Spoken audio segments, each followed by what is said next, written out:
Hi, folks. Thank you so much for joining us today. Zabe and I, Dean Vandenbout, and of course, Chairman Fussell are all thrilled to have you here. We have a very, very special session by a very special person, Mr. John Thornton.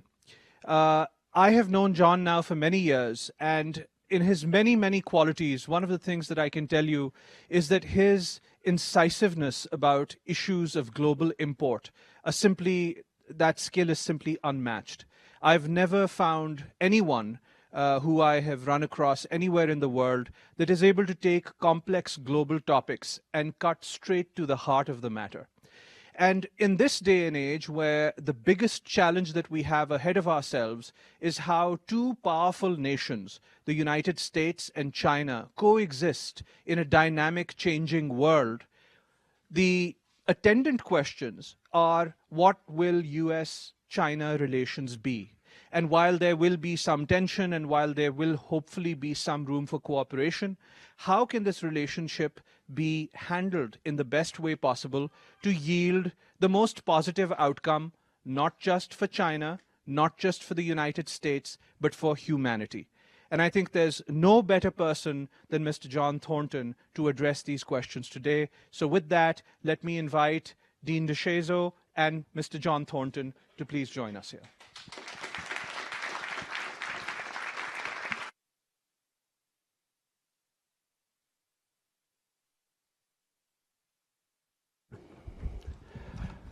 Well, good afternoon, everyone. I'm J.R. DeShazo. I'm the Dean of the LBJ School of Public Affairs, and it's my great pleasure to welcome you to today's event and to moderate this important conversation on probably the most consequential bilateral relationship in the world, that between the U.S. and China. And we have, as Amir just mentioned, a very distinguished and deeply knowledgeable thought leader with lots of experience on both sides of the Pacific on this issue, John Thornton. John is the executive chairman of the Barrick Gold, the world's largest gold mining company, and was recently appointed professor and director of the Global Leadership Program at Tsinghua University and the School of Economics and Management. He retired in 2003 as the president of Goldman Sachs, and has since served as trustee and board members on dozens and dozens of boards, including the Council on Foreign Relations, the American Asia Society, and many others. John holds degrees from Harvard, JD from Oxford, and a master's in management from Yale. So please join me in welcoming John with us today.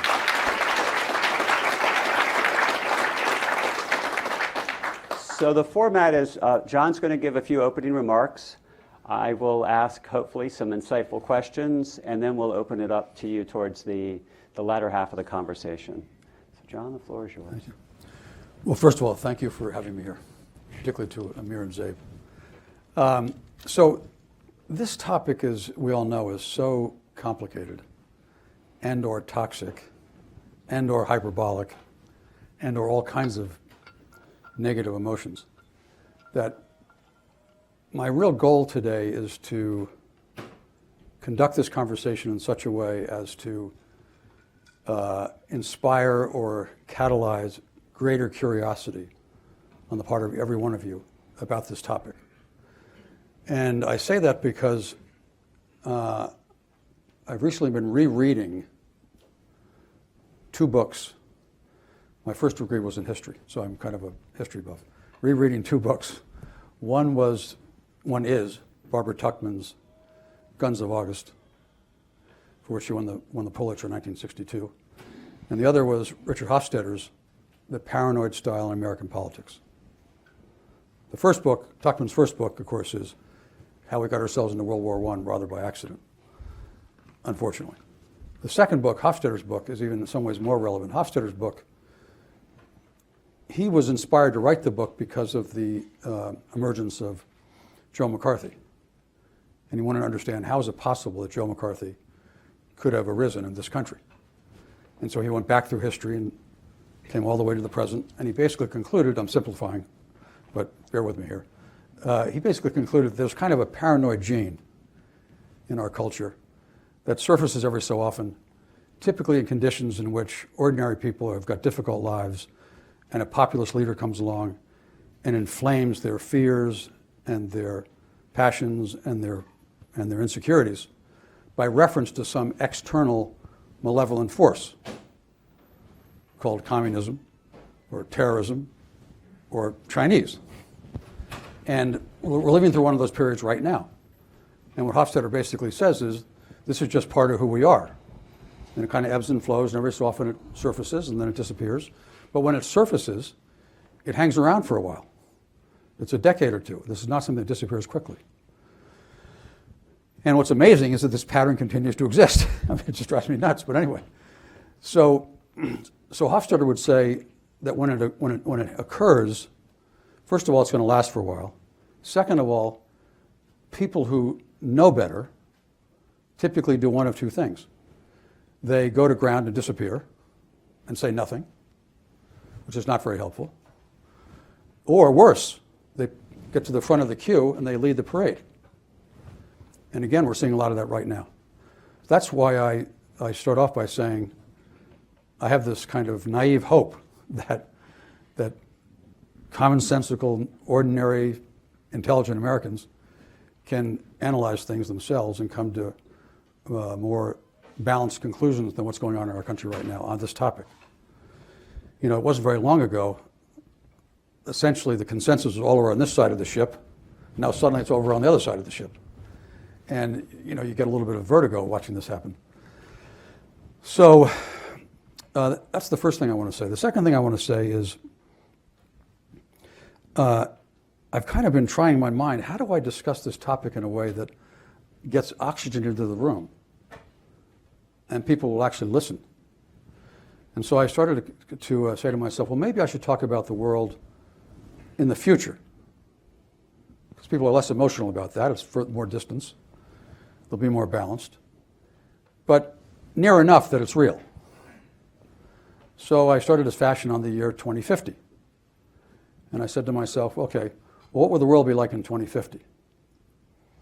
Well, the best estimates are there'll be something like 10 billion people. And today there are approximately 8 billion. So we have an incremental 2 billion people. And those people are going to come primarily from 9 countries. And those countries are India, Nigeria, Pakistan, Ethiopia, Uganda, Tanzania, Democratic Republic of the Congo, Indonesia, the United States.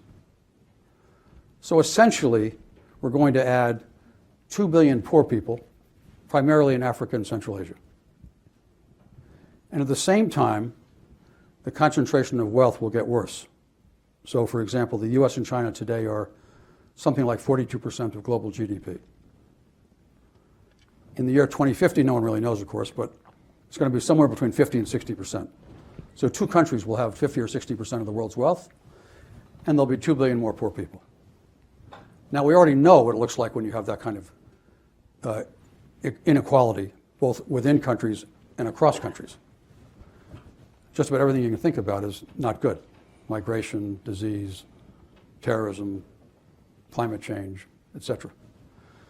So I look at that and I say to myself, if we had any kind of, as it were, strategic planning going on for the world, raise your hand if you think it's a good idea that in that world I just described, that the world's, pick your number, most powerful, wealthiest 10 countries, 5 countries, or how about the 2 countries? Who thinks it's a good idea that in that world, those 2 countries should spend most of their time fighting with each other? It can't make any sense at all. And so I look at that world and I say to myself, well, wait a minute. Right now, the way I feel about it, it's like we're heading over a cliff. We're persuading ourselves, and it's kind of like a escalating negative game. Both sides are persuading themselves that the other one's nefarious, malevolent, and it's getting worse and worse, and it can't make any sense. And so then I scratched my head and said, well, now how are we going to get ourselves out of this trap? Out of this trap? And it's not obvious, particularly when you have regard to what I said a minute ago about Hofstadter, because our own country domestically is going to be, in my opinion, politically ill for a while. So with that, if I can call it that, reality, that makes the task that much more difficult. So there are only two things I'm kind of I'm hoping will exist. One is that other countries will in fact increasingly over time, more forcefully, say to the United States and China, I'm sorry, it's simply not acceptable for the two of you not to have a constructive relationship. The world cannot exist if that's the case, and you got to stop it. And you see some of that happening right now. One of the things that kind of interests me, I don't want to take a tangent, but I'll just quickly go through this. If you look at the Russian-Ukrainian war, and if you were following just the English language media, English language communication channels, which dominate the world's communication channels, you could be forgiven for thinking that the sanctions on Russia are basically a good idea and are essentially working.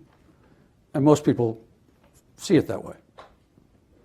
Until you get into the fine print and you realize that of the 54 African countries, the number supporting the sanctions is 0. Of the 32 Latin American countries, the number supporting the sanctions is 0. Of the 22 Middle Eastern countries, the number supporting the sanctions is 0. The 48 Asian countries, number supporting the sanctions are 3. South Korea, Japan, Singapore. 16 Pacific Island countries, 2. Australia and New Zealand. So I just named you 175 countries, 5 of which are supporting the sanctions. So the sanctions are essentially an American, Western European, and a few American allies, essentially in Asia and Australasia. Now, the relevance of that is that it does show you a certain kind of fissure that exists that you don't hear a lot about. And the positive side of which may be, this is the question, may be, that all those other countries over time will say to both the United States and China, as I said earlier, it's just not acceptable for you all not to have a decent relationship. And China, by the way, is already the largest trading partner with 140 of those countries. And China, I was just in China earlier this week, listening to there's a new sort of, well, a more prominent form of a term of art the Chinese are using called Chinese modernization. And they're determined to illustrate to the world that modernization and westernization are not synonymous. And that modernization can take different forms in different countries. And I was listening to the foreign minister lay all this out, and among the other things he cited was, in no particular order, China's contributed more to global growth in the last decade than all G7 countries put together. 1.4 billion people in China are more than all the developed world put together. They're the leading trader with 140 countries. The trade between China and ASEAN, this is amazing, the trade between China and ASEAN is bigger than the trade between the United States and the EU. So when you start going down through these things, you realize there's a certain reality here that sooner or later the Americans are going to have to accept. And my own opinion is the sooner that gets understood and accepted, the better, and that the relationship has got to get better, because if it doesn't get better, then everything I was saying about 2050, let alone 2070 or 2100, is just going off a cliff. I'm going to stop there. Great. All right. So there's so much to dig in there, and I think I want to come back to China's relationship with other countries, because I think that's been pivotal and it sets the stage for many topics that we need to talk about. But I want to start back in 2012 when Xi Jinping came to power. And this is a premier that you have watched and studied and know. Help us understand who he is and, as a leader, what he wants. Okay. So this can make me very unpopular. So Xi Jinping, and this goes back to what I was saying earlier. I want you to keep your minds open for a second and try to imagine this. And some of you may know this. So Xi Jinping's father was the youngest vice premier in China in 1959 when he was 46 years old. And Xi Jinping was 6 years old. 1962, Xi Jinping's father was purged by Mao. So Xi Jinping, between age 6 and 9, his father's right in the center of the power structure, and suddenly he's out altogether. 4 years later, 1966, is the Cultural Revolution. Xi Jinping is 13 years old. The father and the mother sent to prison. 2 years later, Xi Jinping at age 15 is sent to the countryside, sent down youth. So he lives in the countryside from age 15 to age 22. So for those 7 years, those 7 extremely formative years, he's living the dirt poor existence of the Chinese farmer, with both parents imprisoned. Older half-sister commits suicide. So there's Xi Jinping in his teenage college years, by the way, of course, not being educated. There's no schooling, there's no university. And, where's his future? During that period, he applies 15 times to be in the Communist Party. He gets turned down 15 times.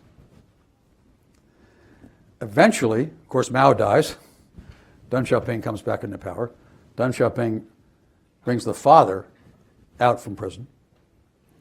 Xi Jinping is now free to go to university and start his life.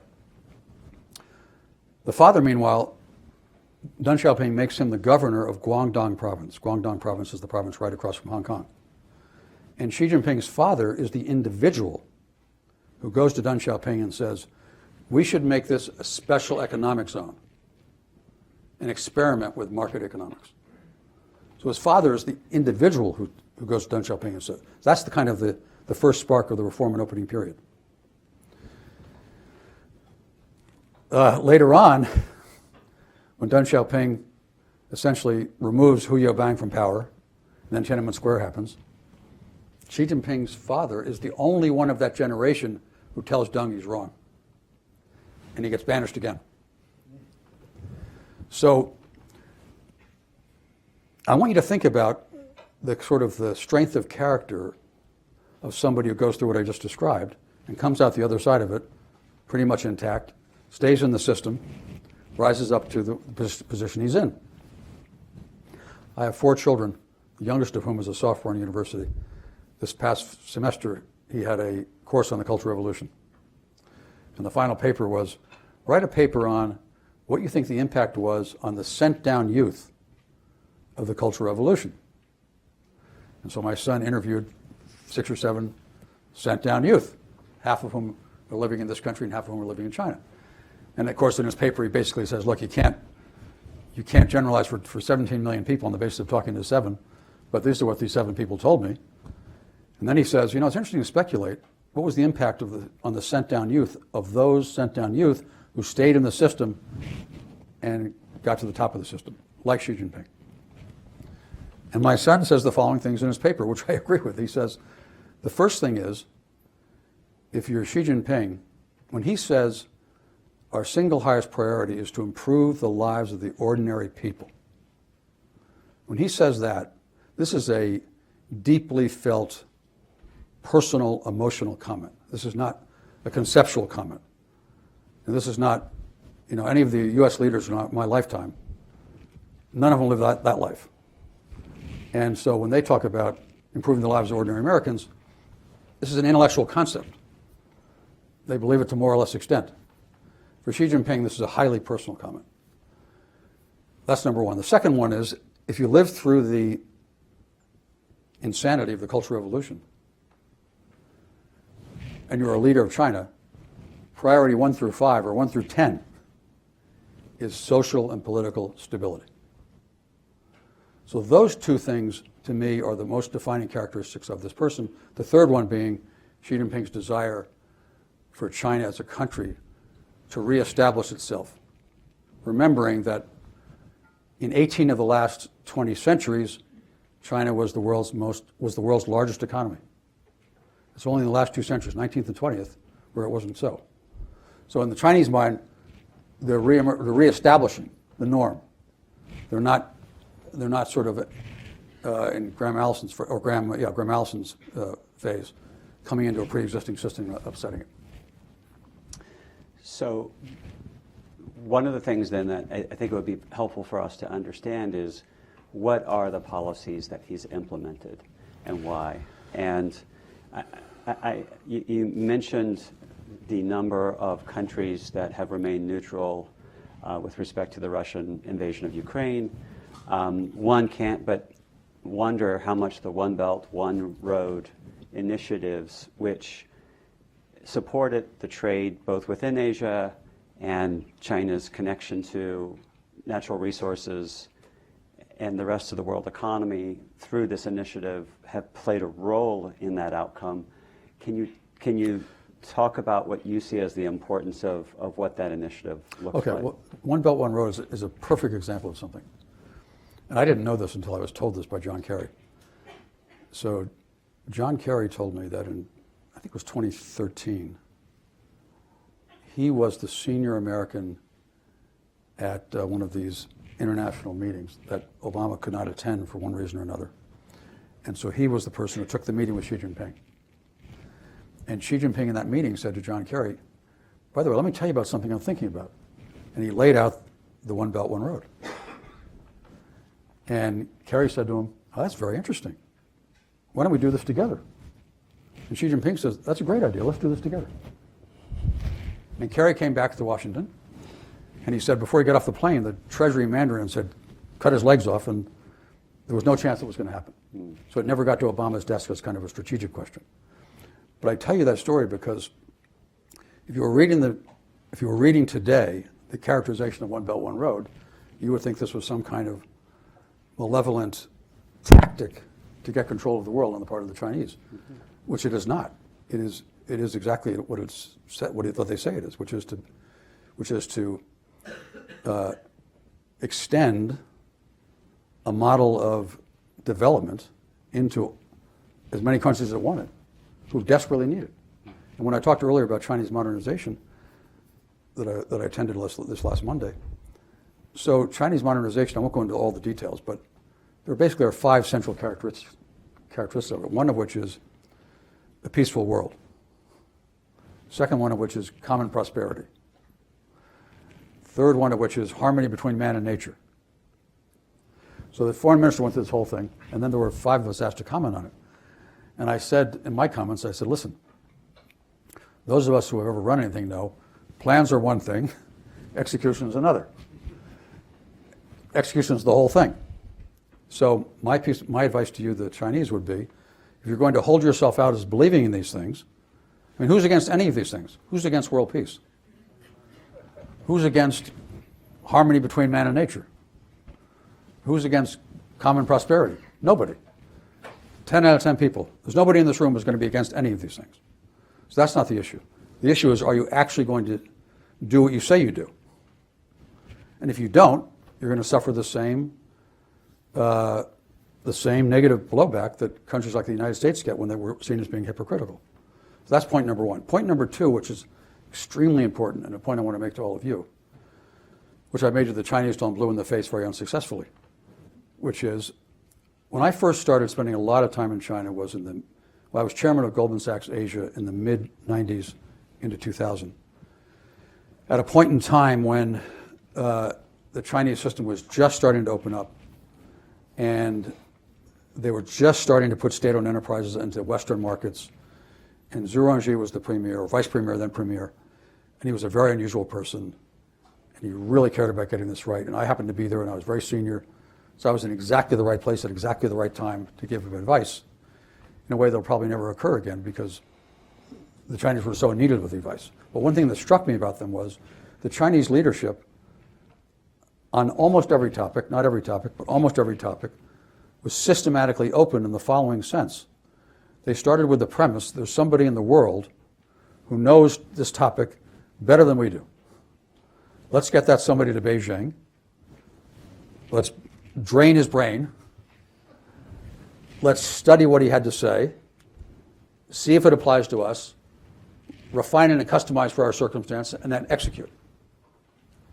And they did this time after time after time, which is why back in those days you would have seen both Jiang Zemin and Zhu Rongji routinely meeting with Western CEOs, Western superb academics, Nobel Prize winners and so forth, Western head of NGOs. They met with them routinely, one-on-one, because they knew they were getting very high quality information coming in from people who didn't work for them, and good information was coming back the other way. That started to stop a few years ago. That's another topic. But my point is systematically open, except I said to them, listen, one topic you missed, which is the English language dominates the world's communication channels. And you recognize that. But you literally don't participate in them at all. So the Chinese story, as it were, is told by people who are not Chinese. And guess what? They don't know the story as well. They don't tell it as well. And so it's entirely absent. And until you start to get into those channels, you're going to be at a big, big disadvantage. So when you talk about Chinese modernization, coming back to that, if you believe it, number one, you've got to deliver on it. And number two, you've got to communicate it in such a way that the external world, particularly the English language world, takes it in and believes it.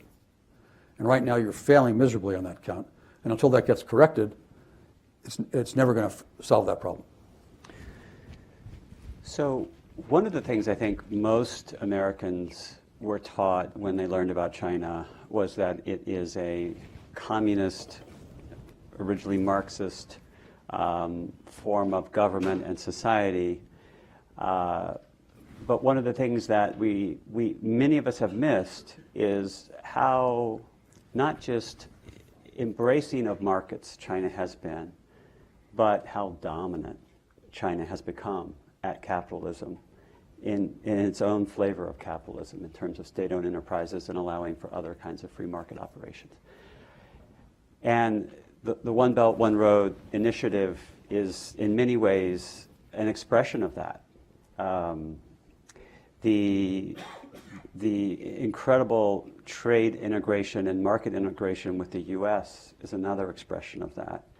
Can you talk about how that transformation has happened and how we missed it and what it means for China in particular? Well, let me say a couple of things. First of all, I just want to read you one quick thing. This, by the way, another one of my pet peeves is that last November I was having breakfast in New York with a very senior Chinese official, just one-on-one with a note taker. And in the first 5 minutes, the official said to me, it's so frustrating to us that senior Americans never read anything that we put out. Instead, what they do is they listen to so-called experts, Western experts, who interpret our documents for these, let's say, the senior people in this country. Mm-hmm. And he gave a specific example. He said, for example, Kevin Rudd, this is him talking. Kevin Rudd, who I know very well. He's a good guy. He knows China quite well. And Kevin Rudd's got a whole theory about what we're doing now. And a lot of people listen to him. He said, the problem is Kevin Rudd's wrong. And I don't know how to correct that. And when he said that, I said, I recognize exactly what you're saying. It relates to what I was just saying a minute ago. But in addition to which, here I've got a book, for example, written by a senior Chinese, comparing the Warring States period in China with ancient Greece. So a frustration of mine is, as much as I know or don't know about China, and I know that an outsider to a culture can never be an insider. So the most you can ever hope to be is kind of a synthetic insider by building relationships with people. But one thing I know after all these years is that as much as I think I know on something, if I don't test it with a close Chinese friend, I'm going to be off. Sometimes a little bit and sometimes a lot. And so I tried as much as I can to read things that the Chinese themselves actually write.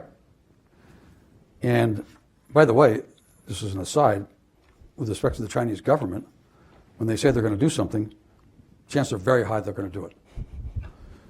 And in contrast, for example, to the, our State of the Union, which is basically a speech about the future and about hope, the Chinese have a thing they call the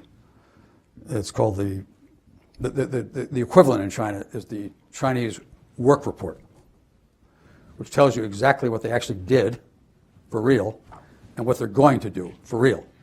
It's a completely different document. All right. Now, I just want to read you one thing here, though, that sort of captures, I think, a very good sentiment. Bear with me here 1 second. Okay, here we are. The power configuration in the current world should not be defined as competition between China and the United States for hegemony. Rather, we witness a shift from the situation in which a single civilization dominated the globe to common prosperity of diverse civilizations. What China has inaugurated is not a Chinese century, but a century of diverse civilizations, a new era in which there will no longer be a single civilizational hegemon. And that's exactly the way the Chinese see it. As opposed to, Joe Biden says this is the century of democracies versus autocracies. Some of the funnier, more clever Chinese will say, no, it's the plutocracy versus the meritocracy. Which gets to the Chinese Communist Party. The Chinese Communist Party, the best way to think about that is the Chinese Communist Party is essentially the meritocratic elite. In the same way that if you look back through Chinese history, there was an emperor, and then there was the kind of the Mandarin class running the country. That's essentially what you have at the moment. And you don't get into the Chinese Communist Party if you're not very able. You don't get to Tsinghua University if you're not very able.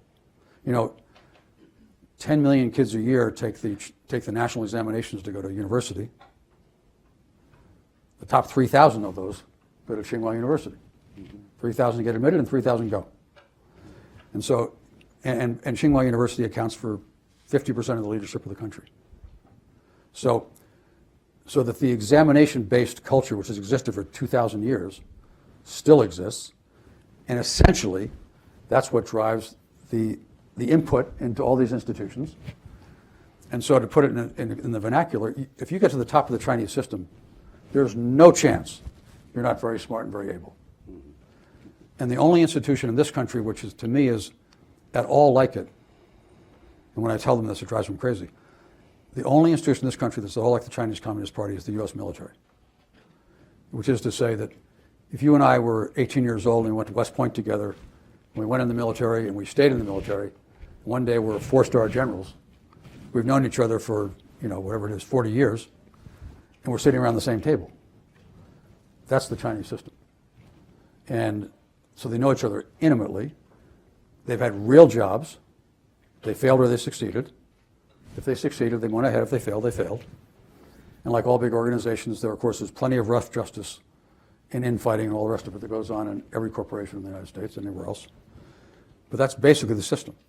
So I think the word communist kind of gets into the mental way of Americans understanding what you're dealing with. It's not a communist system, period. Which doesn't mean they don't have, when they talk about common prosperity, for example, you might say that's the equivalent of trying to fix income inequality that we would talk about. But the other day, another Chinese was saying to me, the capitalist system is essentially a divide and conquer system. The Chinese modernization is a unifying system. And so so Xi Jinping, to go back to him, he is determined, although they haven't figured out how to do this yet, that common prosperity is for real. They're proud of the fact they've lifted 800 million people out of poverty. Well, that's the most ever in history by a long, long way. And they're proud of that. And they think those people ought to continue to advance. And that these big, big differences between the wealthy and the poor is too much. And that's why you see them sort of cracking down now on some of that. So on the one hand, the portrait that you paint is one of Xi Jinping and the Chinese government making successful strategic investments in market development internally, and externally in terms of improving relations with other countries, supply chain robustness, hardening, resiliency, and America responding poorly to being beat out in these marketplaces, and whether it's a trade war, intellectual property threats because we're worried we might fall further behind in certain ways. And to cover that up, or maybe not even to focus on that, there's the framing of the autocracy versus democracy, and there's the moral play that we should be focusing on. But a lot of Americans would focus on, well, we feel threatened because of China's policy towards Taiwan, or towards North Korea, or now towards Russia, and potential partnerships there. How does your narrative around common prosperity fit into that foreign policy story, admitting that I've just picked 3 countries out of probably 120 with whom it has positive trading relationships, right? Well, obviously, all of these topics are very complicated, but and what's so hard to know is when the 2 biggest countries, the 2 most powerful countries, start getting antagonistic towards one another, what's causing what, right? And it may not even be a useful exercise to try to figure out what's caused what. But you inspire me on one other point I wanted to make, which is this.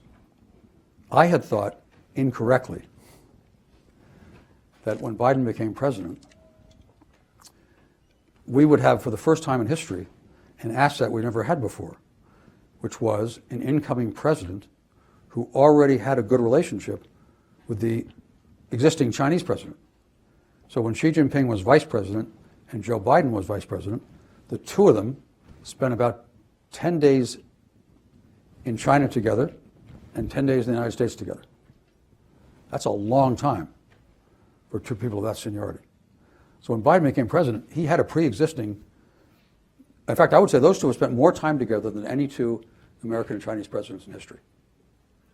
So I thought, incorrectly, that Biden, being a good politician, would realize his first phone call would be to Xi Jinping and say, looking forward to working with you, we can do this, that, and the other thing together, blah, blah, blah. He did exactly the opposite. They literally decided, no, what we have to do is we have to talk to everybody else in the world first, particularly the allies, get us all together coherently, and then talk to the Chinese. So about 9 months elapsed before Biden and Xi Jinping ever spoke. So then I started thinking, okay, now Biden says routinely, as all American presidents have recently, the U.S.-China relationship is the most important relationship of the 21st century. Of course, I agree with that. And so then if you kind of conceptualize the President of the United States as sort of the CEO of the country, and the CEO of the country has just said, okay, the most important relationship is U.S.-China. Now, if you were running a company and you had your key people around the table, let's say your cabinet, as it were, and that was your directive, you would think that everybody who's senior ought to be all over that topic, right? So now, I've often done this sort of thought exercise in my head. If you went around the cabinet table and you said to each cabinet member, tell me the name of your Chinese counterpart, I'll bet you 90% of them couldn't tell you. Let alone if you were to say, on a scale of 1 to 10, grade your relationship with your counterpart. The answer to that would be 0. So there's a fundamental disconnect here, which to me it's almost a political malpractice. And by the way, I say the same thing about the Chinese. This goes both ways. I'm picking on our own country because it's more polite to talk about your own country. It goes both ways. I mean, it's completely intolerable. Obviously, we all know this is like human relations 101, right? If you want to build a relationship with someone, guess what? You got to talk to them. And if you want to build any kind of trust or even diminish fear, the better you know him or her, the better. Or even if you're wanting to make a judgment on what do I think about person A, B, or C, isn't it a good idea to spend a lot of time with him or her? They're doing none of that. So let me ask about that, though. I mean, I think again, many of us might think that domestic politics determines and shapes a country's foreign policy. And I happen to think that that's probably true in the U.S. as well. Why? You told the story about Kerry and Obama and how Kerry was invited to join the One Belt, One Road initiative. I'd never heard that story before. Yeah. We'd be in a very different position today if Obama By the way, said yes. Kerry goes on to say, you know, in life you have these missed opportunities. It's the single biggest missed opportunity in my life, politically. I mean, it certainly has completely reshaped the international development world. The World Bank, the IMF are now second fiddles, really, to that effort. But let's try and understand how the U.S. got where it is today. Going back to Obama,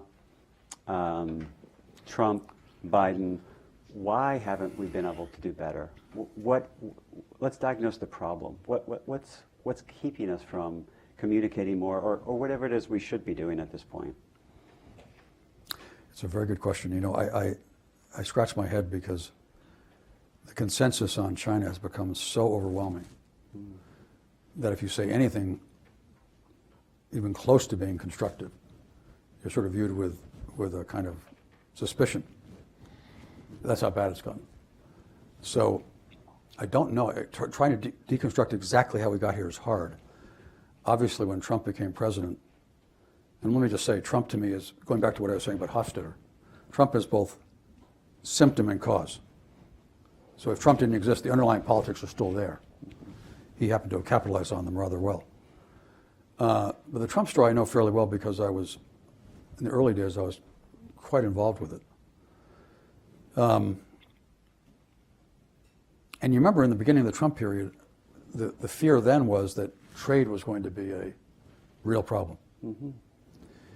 And I was asked by the White House to help Lighthizer on the U.S.-China trade stuff. Mm-hmm. Because his counterpart was a person called Vice Premier Liu He, who I knew very well. And so I met with Lighthizer, and I said to him, Bob, oh, by the way, I didn't know him at all. And he had a reputation for being a real hawk. So I said, Bob, there's only one model of U.S.-China relationships that I know works. And I will call it the Kissinger, Zhou Enlai model. And that's this. The respective presidents appoint somebody who's very senior, who's very trusted, and the two presidents say to the two people, metaphorically, get in a room and don't come out until you've got a solution. Mm-hmm. And this is exactly what Kissinger and Zhou Enlai did. And so I said to Bob, that's the only model that works. You absolutely have to follow that model. Mm-hmm. And what you have to do, you can't delegate this. You have to build a relationship of trust with Liu He. I've known Liu He for 20 years. He's a good guy. He did his master's at the Kennedy School. He speaks good English. He's an elegant man. And a very bright man. And I'm telling you, whatever the result would otherwise be, it's going to be better if you do it the way I've just described. And Lighthizer, to his credit, did exactly that. And the irony is, 4 years later, the trade channel was still wide open. So during the COVID period, for example, when the White House was telling American manufacturers of medical supplies, we need all your stuff, fast. And a lot of these American medical companies were manufacturing it in China. And because the Chinese COVID thing happened earlier, the Chinese government had done the same thing. They'd said to Johnson & Johnson, no, you can't export, staying here in China. So the American companies tried to tell the White House, well, we're happy to comply, but a lot of our stuff's in China, we can't get it out. And so they came to Lighthizer and to me to say, can you talk to the Chinese and get them to let the stuff out? So we went through the trade channel, and I said, we had a conference call with 5 CEOs of American medical companies. I said to them, you're going to think this is crazy, but I'm telling you this is the way to get it done. I need to know the name of the specific plant and the plant manager and his WeChat number. You give me that and I'll get it unlocked. And that's exactly what happened. But the reason I tell you the story is because notwithstanding all of the harumphing and all of the Sturm und Drang, that channel was actually very effective. Mm-hmm. But what then happened was Trump not having the discipline to kind of follow through on his original engagement with Xi Jinping, which, by the way, was very positive. and Trump kind of, he sort of engendered and was not at all bothered by a kind of a world of chaos. So you suddenly started hearing these speeches from Pompeo, Navarro, Pence, this person, that person. One was more hawkish than the next. And so this started getting worse and worse and worse. And then I think the domestic politics, the way that played out was, I think the Democrats decided that the very voters who Trump managed to pull away from Hillary Clinton, who simplistically were essentially middle class or working class, Midwestern, mostly white, mostly male voters, that those voters Biden was able to bring back, and those voters were on the very negative end of the China issue, and therefore we, the Democrats, cannot afford to let the Republicans get to the right of us on China. Therefore, both the Republicans and the Democrats are kind of fighting it out, who's more hawkish on China. And then once that starts going, then it engenders all kinds of behavior, which I'm sure you've all experienced. You've seen, at the very negative end, you've seen a lot of sort of despicable behavior on the part of the government towards Chinese Americans, Chinese nationals, particularly in academic institutions. On the one hand, on the other end of the spectrum, you've seen people inspired to write and research, and some of the stuff's quite good, whether it's hawkish or not hawkish. Right. Okay. All right. I want to invite the audience to participate now through Q&A. So if you'd like to ask a question, and I ask that you make it a question, raise your hand. Please identify yourself and state your question. We'll go. I guess the microphone's over here. We'll go here first, and then we'll come down. Thank you for coming here and speaking with us today. I have a question. You mentioned the two systems, Westernization and globalization. And I'd like to hear how that differs from the Chinese perspective, how they view these two systems differently, and how come in places like Hong Kong and Taiwan that seemed, from an American's perspective, seemed to be Westernizing, and how that conflicts with the Chinese idea was it modernization? Modernization. Yeah. Forgive me. So yes, that's my question. Yeah, well, first of all, as I started to say before, the Chinese definition of what they're calling Chinese modernization has 5 central elements to it. I named 3 of them before. And they're all very sort of high level, macro. I would call them aspirational or inspirational. And I also said what I said earlier, which is, okay, if you say that you believe in these things, then you're going to have to be able to explain, how does the Ukraine war fit into this emphasis on world peace? How does the behavior in Hong Kong, or the behavior in Xinjiang province, or the behavior vis-a-vis Taiwan, how do those fit into these things? And since they're just sort of rolling this out now, my assumption is, although I haven't heard the answers that you want to hear, I want to hear them too. I haven't heard those circles being squared yet. But clearly they have to do that. And I think that you may have seen, if you're following what's being said by the Chinese with respect to the Ukraine, you can see they're sort of starting to roll some of this out. They're saying, essentially, we're neutral, we're for peace. And we want peace to happen as soon as it can happen. And what the time has to be right, and the warring parties have got to be willing to be interested in having peace. But when that occurs, we're happy to be as helpful as we can be. So it remains to be seen what comes of this. I think that a foreign policy realist would look at this and say, this is all naive nonsense. Global powers behave a certain way, period, end of story. And they have for thousands of years, nothing's going to change.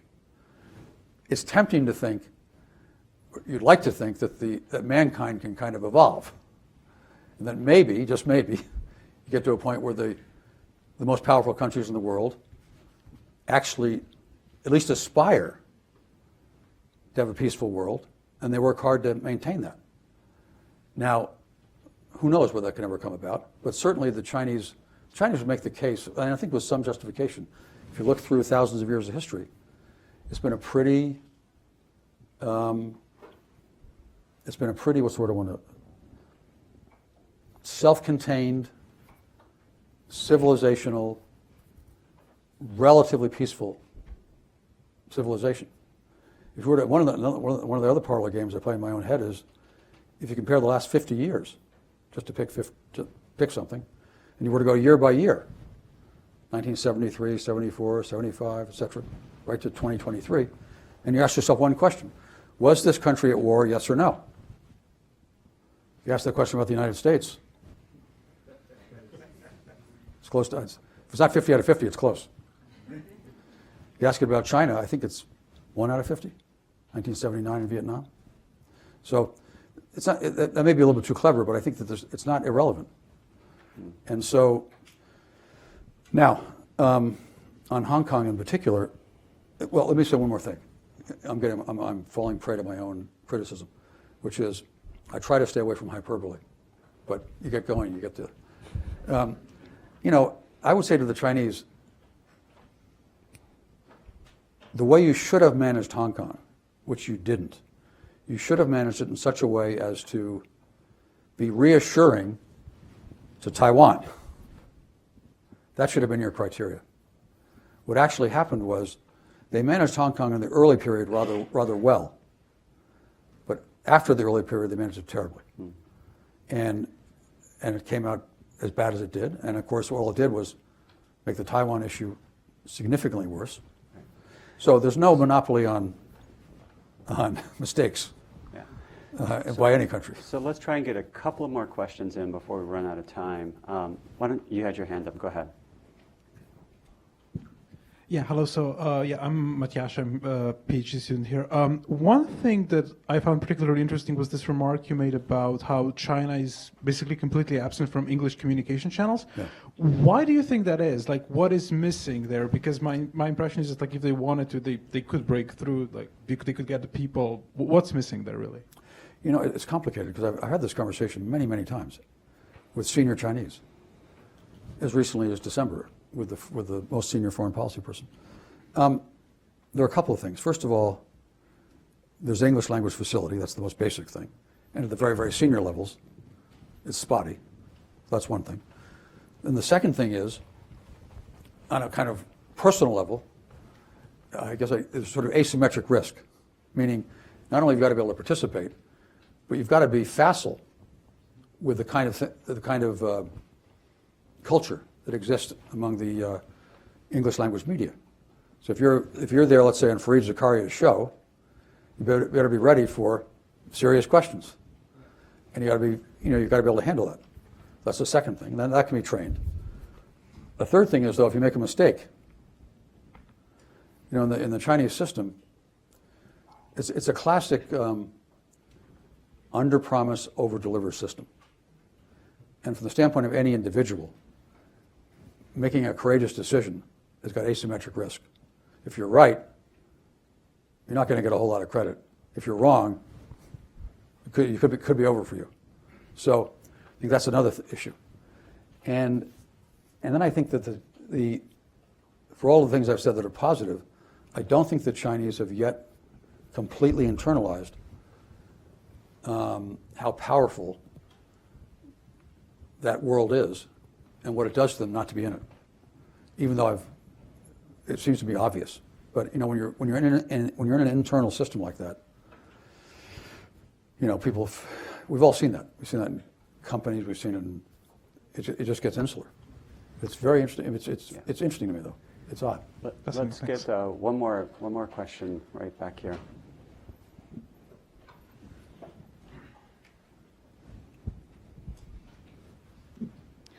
John, thank you so much for what you have done for the Chinese people.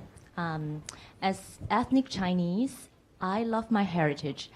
However, there's one thing that I beg to differ is that I think the Chinese economic miracle is the hard work of the Chinese people and the generosity of the United States and the rest of the world in spite of the Chinese Communist Party. So, and I think that right now, the two parties that are antagonistic against each other are the United States and the Chinese Communist Party, not against the Chinese people. So my curiosity is that given that the CCP controls all media, Chinese people are not allowed to see any news, anything outside of China, whatever that's being broadcast by the party. What are the 3 key things that you and all of us could do to help the Chinese people to gain the understanding of the world? And I think that's the key to world peace. And if we get their mind share, Chinese people will be on our side. I am very sure about that. Thank you so much. Okay, a couple of things. First of all, I've been teaching at Tsinghua now for 20 years. So I deal with and know a lot of young Chinese from that and from other ways. And of course, I'm dealing in a sense with, it's self-selected, I'm dealing with the most educated people. But at least among that group, I don't know a single one of them who doesn't know what's going on in the outside world. Notwithstanding your comments about Chinese control of media, 100% of them are connected 100% of the time, just like you and I are, to the world's media. So that's my first comment. My second comment is, I know that this line of, it's the United States versus the Chinese Communist Party, not the Chinese people. This has been a sort of a way of looking at the world that's been perpetrated recently by a lot of the, particularly Republican leaders. And it sounds good, but in fact, inside the Chinese system, as I said earlier, even to this day, I remember when I was teaching my very first year, I asked my students, what do you want to do when you finish? And of course, had you asked that question 10 years earlier, 100% of them would have said, I want to be in the government. When you asked it when I was teaching, this goes back 20 years ago. Even then, 20 years ago, the government was well down the list. So number one from memory, I'm going from memory, number one was a PhD in a Western institution. Number two was a PhD in a Chinese institution. Number three was work for a Western company and get trained. 4 was work for a joint venture company controlled by the Western company. 5 was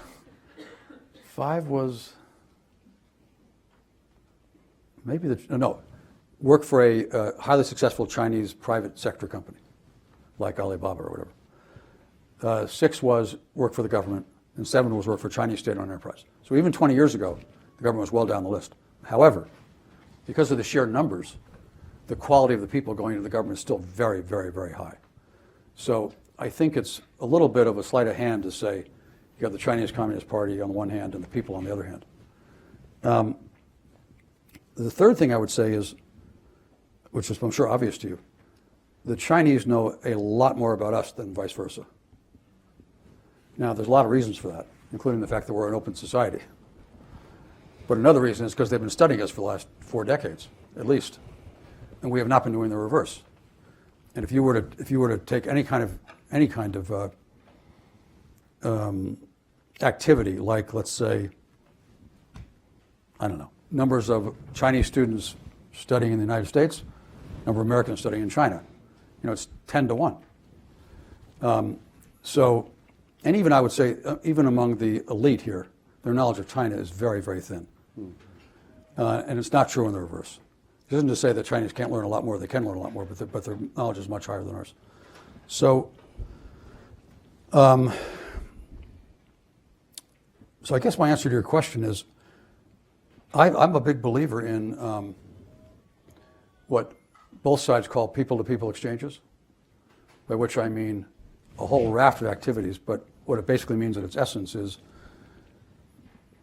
Chinese people spending time here and vice versa.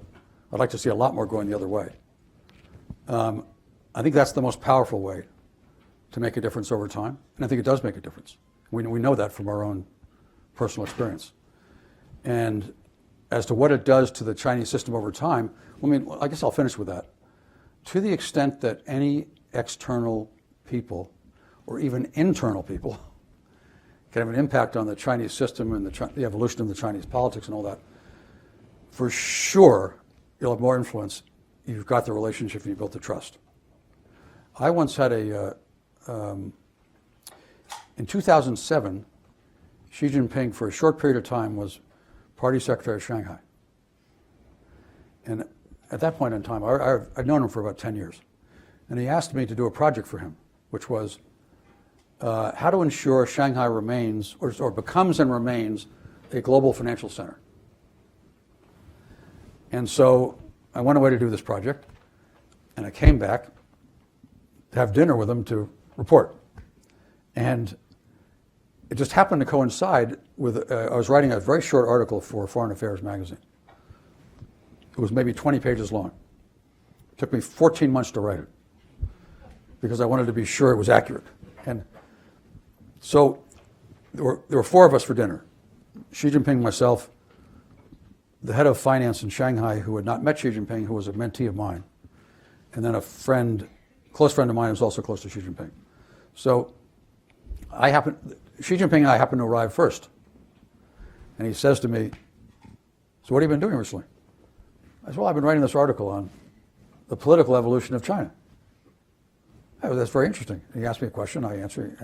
And I'm thinking, he's just being courteous. We sit down, he keeps asking questions. For 4 hours, all we discussed was what I thought I was learning about the political evolution of China. We never touched the topic of Shanghai as a global financial center, and their two friends didn't say a single word. The reason I mention that story is because so I have quite a good understanding in that one area of how he thinks. But the reason I mention it is not that. I mention it because I'll give you an example of something I did and failed in that discussion, which was I tried to say to him with respect to the rule of law.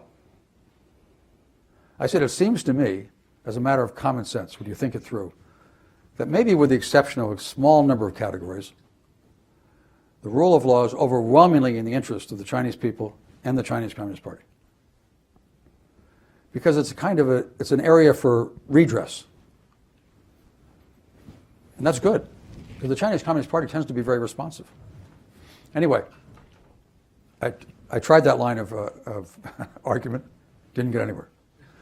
Now, but as I mentioned it, though, is because I genuinely believe, and it's been my experience overwhelmingly for years and years, that if you're going to have any kind of influence on the thinking of senior Chinese, for sure, you've got to have their trust, or you're not going to have a real conversation.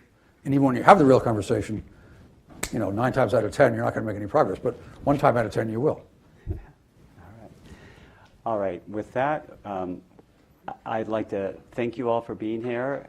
I'm going to ask my friend and colleague, David Vandenbout, the Dean of the Natural Sciences, to say just a few closing remarks. Okay. Just quickly wanted to thank Zabe and Amir Hussein, particularly for introducing us to John.